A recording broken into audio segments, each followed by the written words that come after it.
It's Toby from Heavyweight MMA, today with the Battle Draft, Cam Rowston, the Rowstonator, ready to go back to UFC, this time in Sydney. How are you, brother?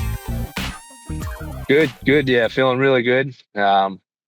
Just getting my trainings in where I can and getting as much rest as possible.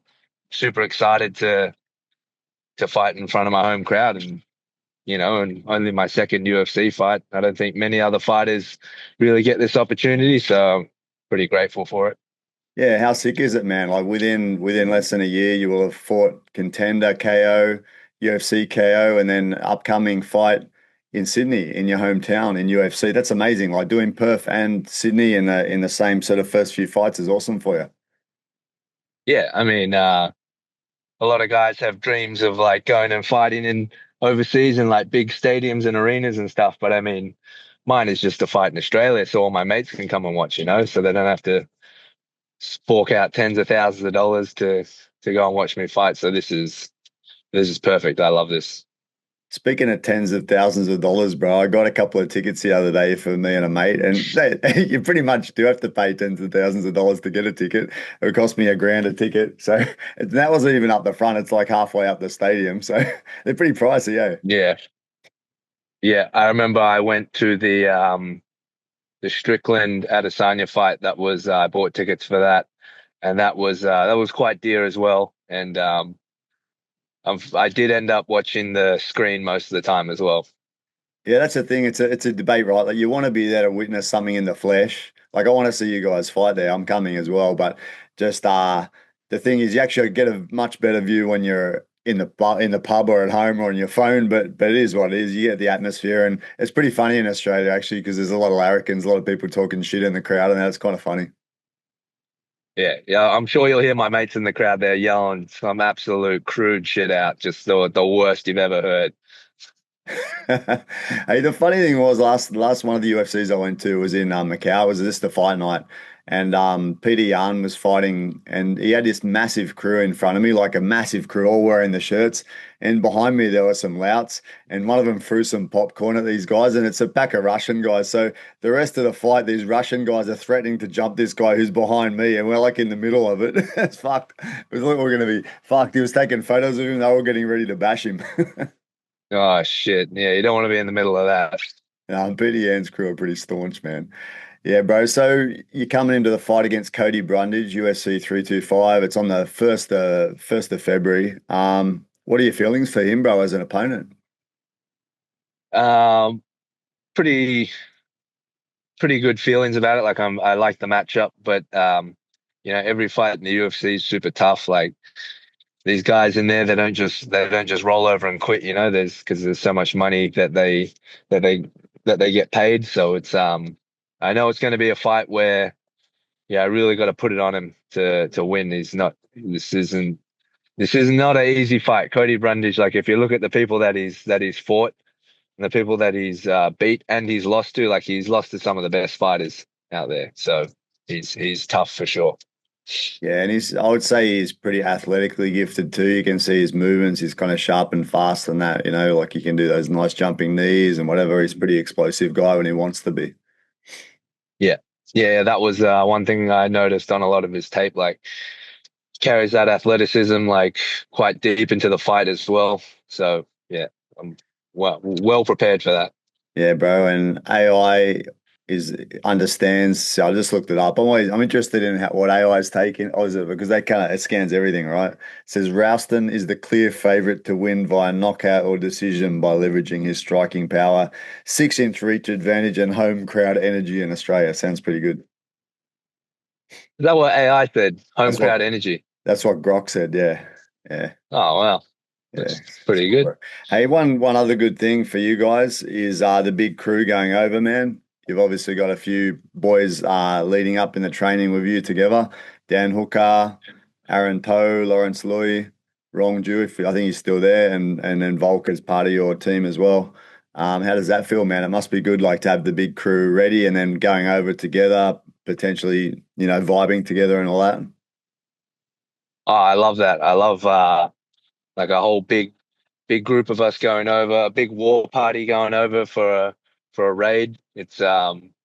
it just makes the whole fight week and the whole fight camp like that much easier. Like is I don't mind fighting by myself and having all the attention on me, but I mean it's nice to kind of share the pressure and share the grind and the grit with other guys in the camp.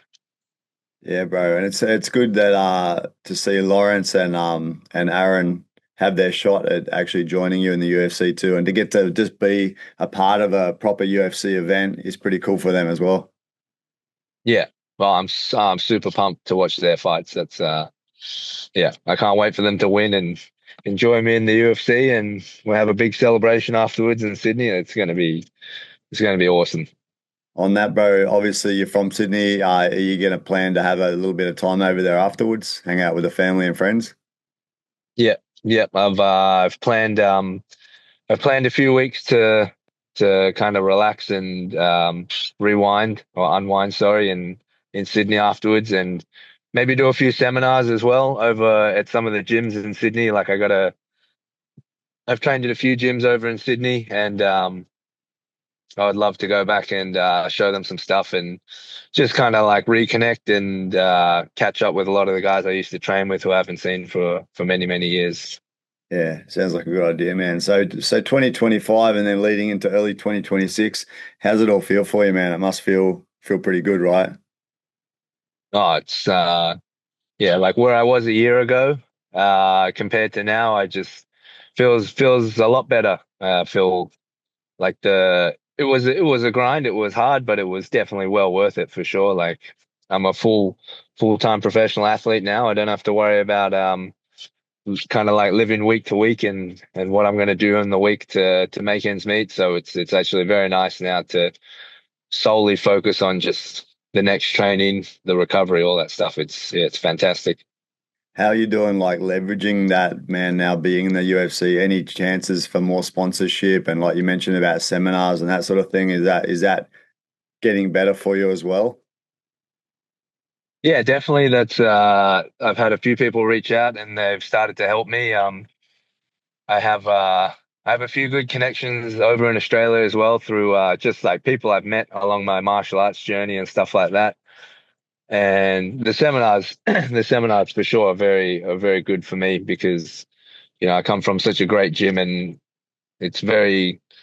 I wouldn't say it's a secret, but it's very. You got to come over and learn. Like Eugene's not putting out BJJ Fanatics DVDs or like Striking Fanatics DVDs or anything like that. So you gotta go and drink the water from the well rather than have it brought to you if you want to learn the technique. So when I go over there, a lot of people usually ask me for seminars. Sometimes I don't have time, but I think now it's very lucrative for me.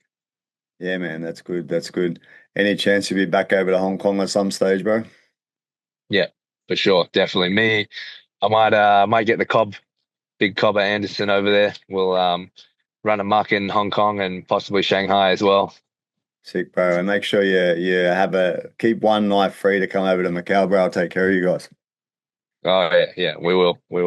Cool, cool. Yeah, the Cobb can't wait for Macau. Yeah, that's pretty sick as long as you bring a bit of cash with you if you're planning on punting. The table limits are pretty high. Yeah.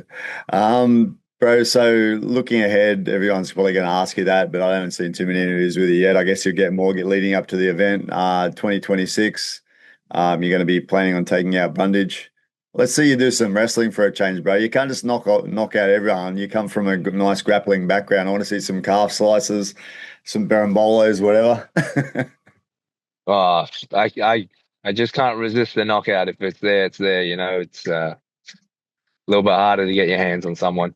Yeah, actually, obviously with that reach advantage and the style of Brundage, like he's kind of, well, the fights that I remember watching him, he was kind of a bit standoffish, a bit counter fighty sort of style, and that won't really work that well with you, I think. But let's see how he adapts. Yeah, yeah, bro. Yeah. So 2026, what's the plans, bro? In terms of actually fighting, what are you thinking? What's your ideal year? I would love to fight three times in 2026. Luckily or fortunately, that I have a jump on the rest of the roster, like a very early fight in the year, which is great. I think three is the optimal amount of fights. If I fight, like if they're spaced out evenly and they're not all bunched together, that's plenty of time to develop skill, rebuild the body, work on a lot of weaknesses and stuff like that. So I think in a perfect calendar year, I get 3 fights done in 2026. Bro, sounds achievable, right? And then you can mix in all the seminars and whatnot. Should be a good year. Awesome. Yeah, yeah, I would love to also get some travel in. Like I said, getting over to Shanghai to go and check out the PI there and Macau and Hong Kong, that would be terrific. Sick, bro.